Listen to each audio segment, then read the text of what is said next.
Hi, this is Glenda, and I think this is probably the last chapter of our journey with our imaginary new crafter. She's had a birthday and she's been given a heat tool. And I think that's wonderful because apart from anything else, now she can dry things. I use my heat tool almost as much for drying as I do for heat embossing. But having the chance to heat emboss, to me, takes your card making to a whole new level. It's the magic part of card making. So I thought it's time she got a heat gun. It may not be right up the top of everybody's list, but I would say it is for most crafters. So what else do you need? The first thing is you don't want to heat emboss on your plastic mat. You'll warp it. So you want some sort of surface that won't be upset by the heat. So you can get a craft mat, or from discount shops and hardware stores and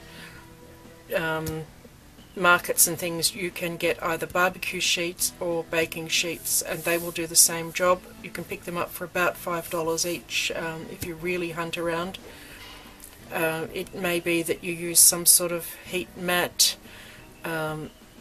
just something that is not going to be upset, because it does get quite hot, and I have seen pictures where people had the gridded mats and things and they've warped them, and you can see their little grid is out of shape because even these can be affected by your heat gun.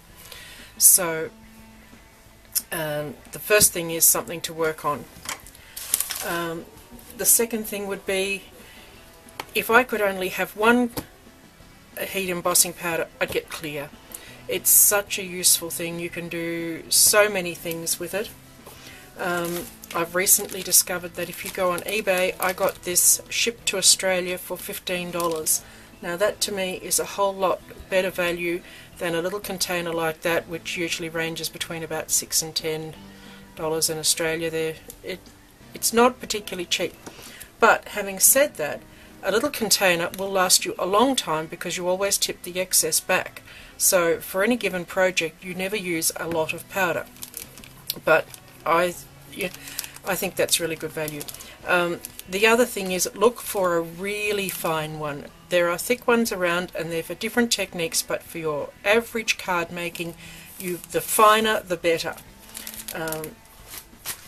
So as I say, if I could only have one, it would be clear, probably followed by gold and black and white. Black would probably be the last of this list, because if you stamp with black ink and use clear embossing powder, it's going to give a similar result. Not exactly the same, but it will be similar. White, if you're stamping on, if you want to do a resist technique, which is where you emboss and then rub ink over it, the clear and the white are probably going to give you similar results if it's on white cardstock. But where the white really shines is when you use it on dark coloured cardstock, because it's really hard to stamp in white ink or anything and get a nice white, but white embossing always looks good. So yep, I'd say clear, gold, white, black, in that order if I had to choose. There are lots of beautiful two-tone or glitter or all sorts of other embossing powders, and I've got a little box full, and they're fun, but they're not the staples. This lives on my desk in a big container. I mean, you can see the difference. This is the one I use all the time. So having finished ranting about that, okay, sorry, the phone rang, husband was busy, didn't answer it. Now, stamping. Any ink that will stay sticky, for your embossing powder to stick to it and then you heat it, you can use. So that will cover a lot of the inks you've already got, and I think it's dye ink that doesn't work, but basically if you're not sure whether your ink will work, try it on a test piece. So your coloured inks will work, but you are going to want a Versamark, because there's lots of brands of embossing inks and they'll all work. If you haven't got one, probably Versamark's one of the most reliable, that probably more of us use than anything else. So, but any clear embossing ink, so it's just going to look like that. I do have one that somebody gave me that goes on pink and is supposed to dry clear.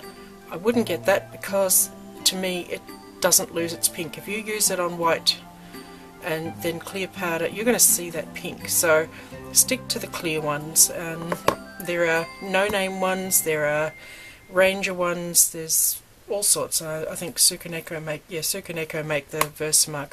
So you're going to want a Versamark pad.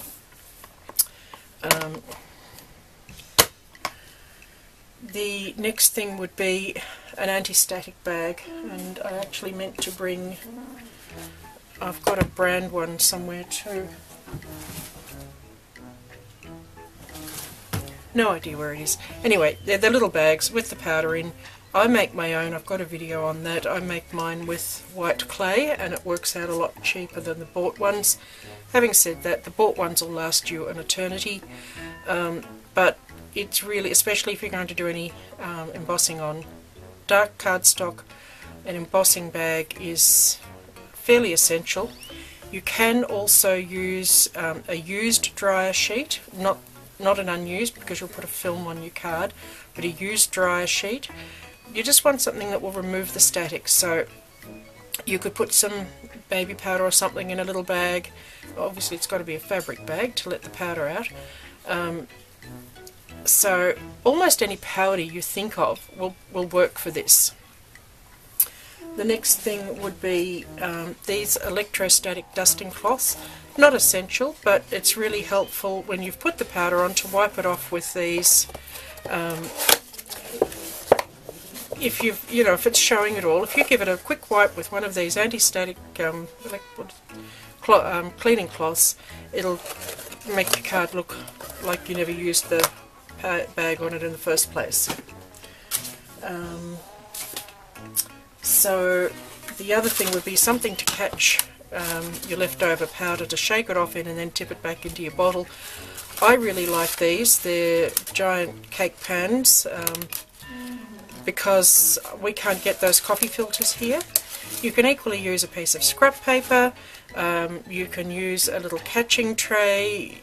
I like these because they don't seem to have any static. They release all your powder back into the bottle. But it's just a matter of personal preference. But yeah, a scrap of paper will do the same thing with a crease down the middle, so you can tip it back in like a funnel. So that's what we need. So we'll do some heat embossing. Our new stamper's got a butterfly stamp this week. If you start getting bigger stamps, you want to be careful that your block's going to be big enough. If you're not ready to outlay on a big block, they can get expensive, the acrylic blocks. You can often get these in Kmart here, and they've got the little holes in them, and they're for doing wire work. So the idea is you put little pegs in them. And it only costs $2 or $3 here for the block with the pegs for doing this wire work, and they make a great stamping block if you don't have a big stamping block. So that's just another little hint. So we're going to take a piece of white cardstock, wipe it with the embossing bag. This particular Versamark is new and it's very juicy.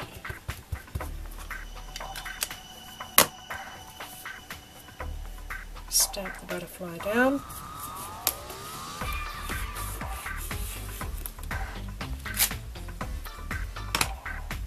And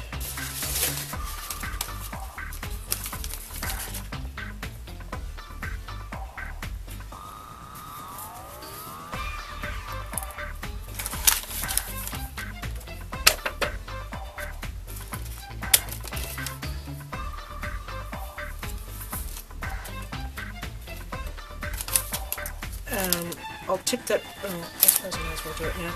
It's a good idea to tip it back in as soon as you can to avoid accidents. I was just going to put it aside to save time, but hey, I don't want to lose my embossing powder either.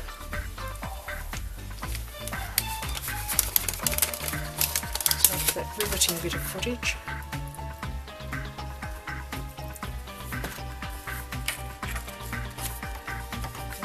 piece.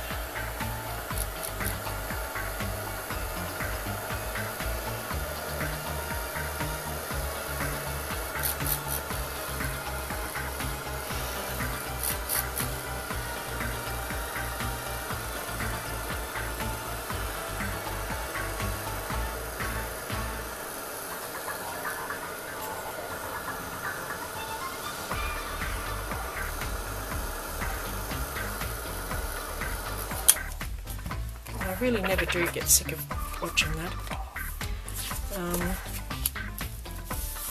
We'll take our black piece and Versamark again.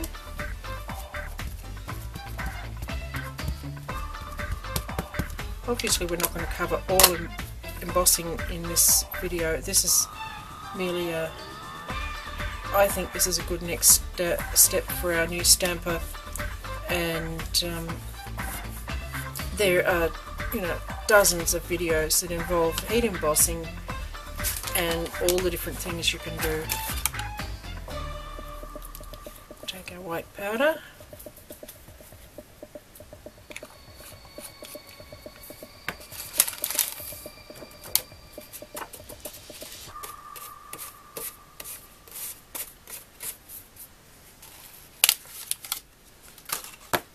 I will just put it aside and hopefully I don't forget that I've done that.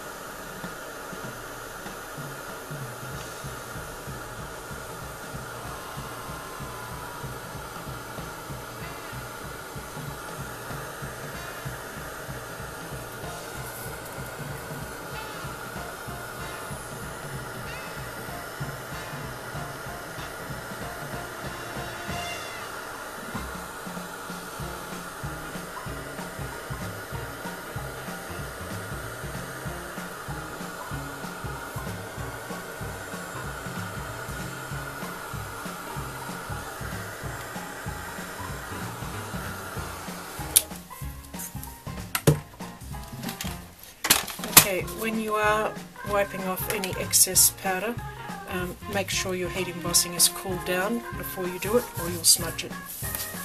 So just wipe off any powder like that with the cloth, and it's all good to go. So we'll take the butterfly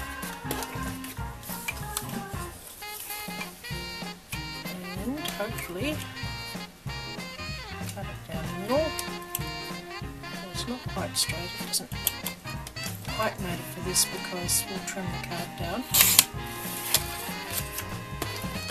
And this one.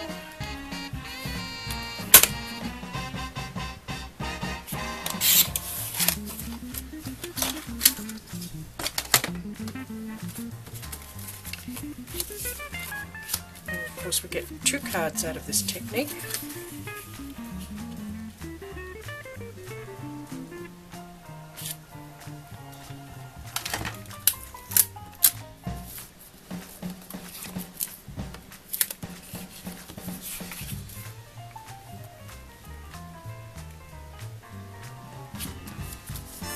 You can actually tape your card together.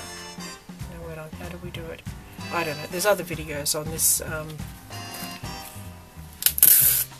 It does have a name, this technique, and I will try and look it up and put it on the screen. So that's one.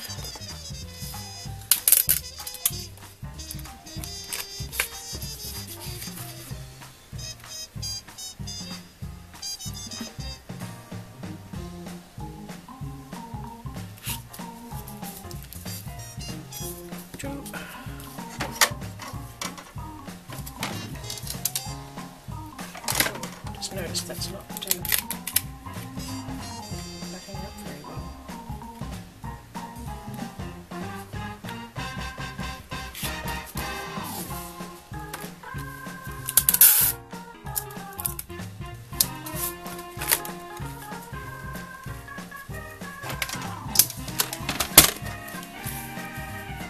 So we'll try and straighten this a bit.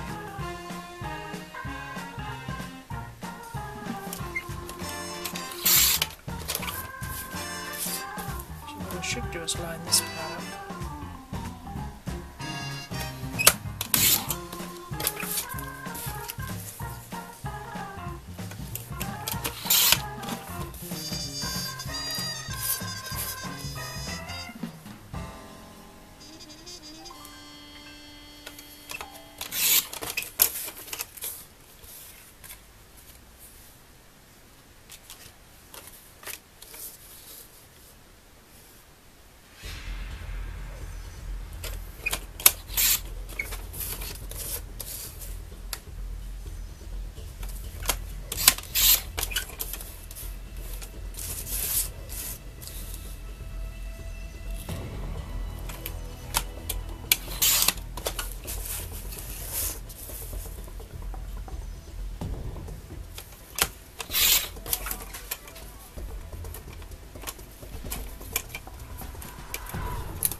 Now I want a mat that's just a little bit bigger. Ooh, something's still a bit strange there.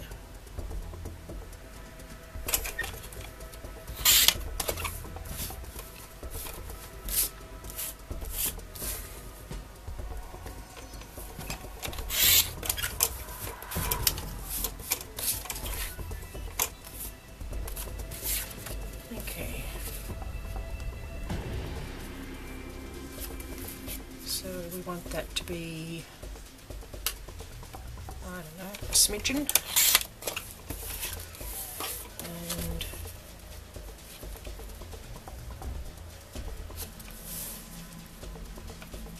so that way.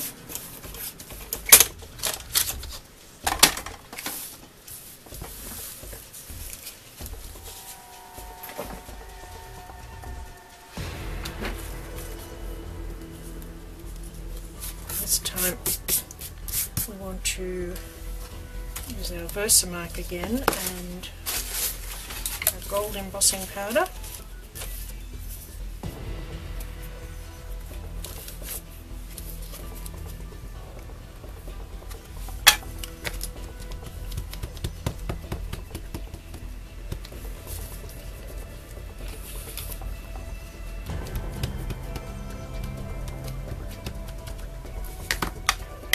Doing the edges.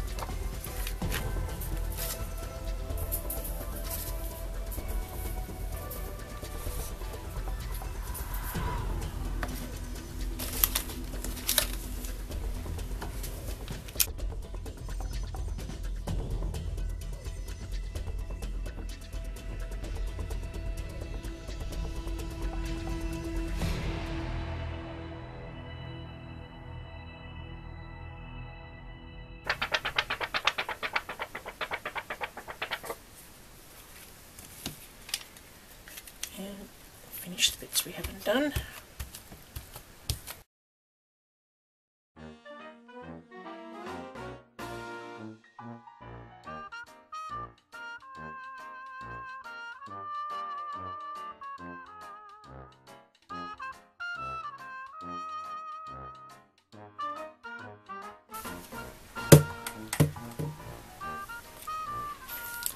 That's the mat for our butterfly.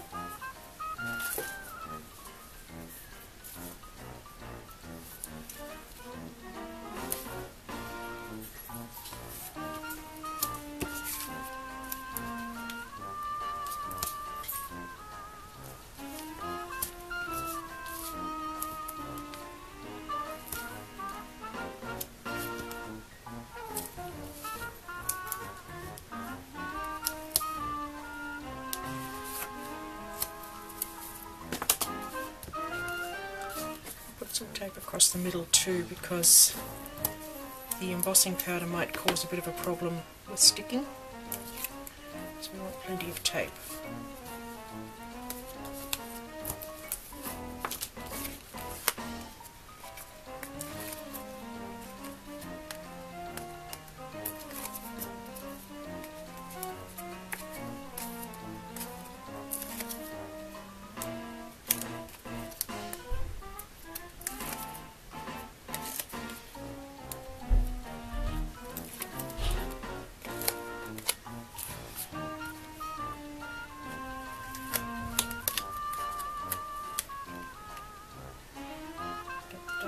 size right.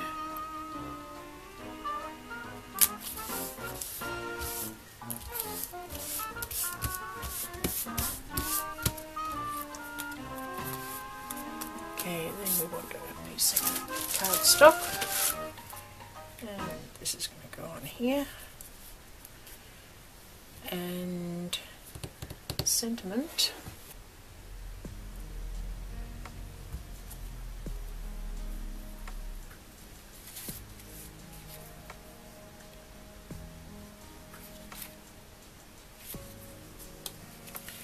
Okay, for a sentiment I'm going to use another stamp set that I really like. If you're getting a generic one from Darkroom Door, and they're these ones on string sentiments they're called, so yeah, they're sort of on made of string almost. Now we're going to put it on the side, and we're going to get the black ink.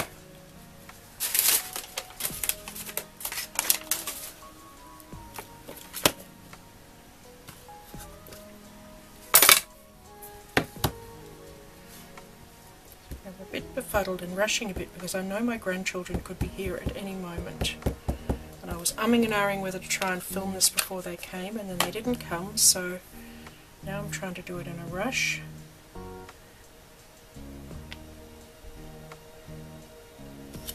Stab that in the black ink, and then we're going to add our clear embossing powder.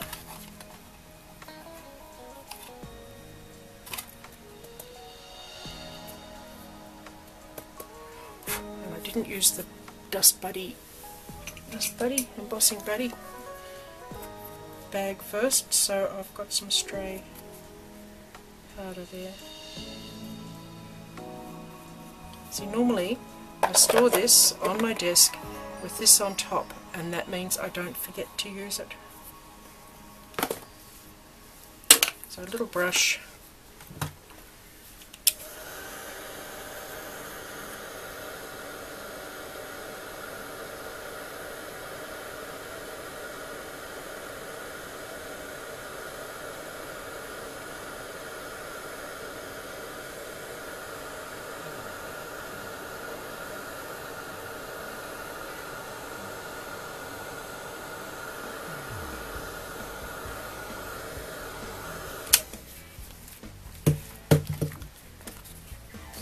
Some more tape.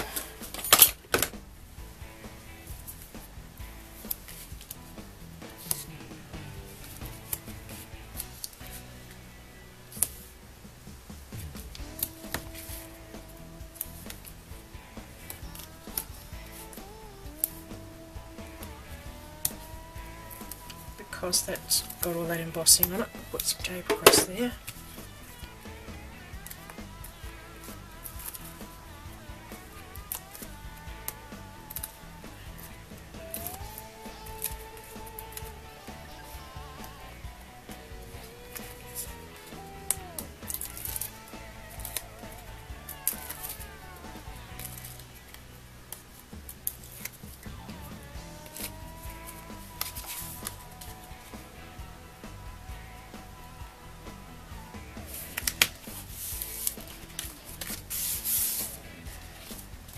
Okay, and there's our last card.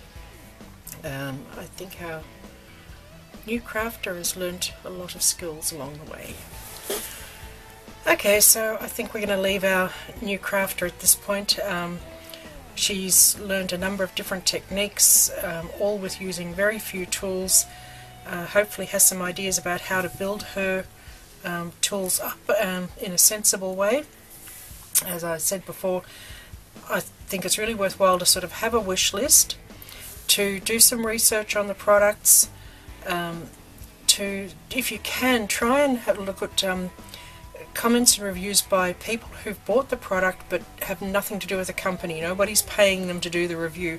I know it sounds really obvious, but sometimes when you see somebody really using something for the first time, or in their home environment, it's quite different to seeing somebody do a demonstration, and sometimes that's helped me decide, well, it's not quite what I want, or it's more fiddling than I thought, or it doesn't do as much as I thought. So, you know, find out as much as you can. Research all the prices, because, you know, then when you see a bargain, you'll recognise it. And, you know, that applies to all shopping, and I know I'm stating obvious things, but just as a summary, there was something else I was going to add, and I can't think what it was. The glitter did stick to the paint. If you're interested, it has stuck, so that's something I hadn't tried before. Yeah, so hopefully our craft has got a good grounding, and since she's imaginary, she's become a champion already. So I hope you enjoyed this series. And oh, the other thing that's what I was going to say on shopping. If you don't have to have it the moment it comes out, you'll save a lot of money a little bit further down the track when people start having things on specials. And I'm so guilty of wanting things as soon as they're available, but you know, if you can wait, you do a lot better. So on that note, we'll conclude our series, and thank you.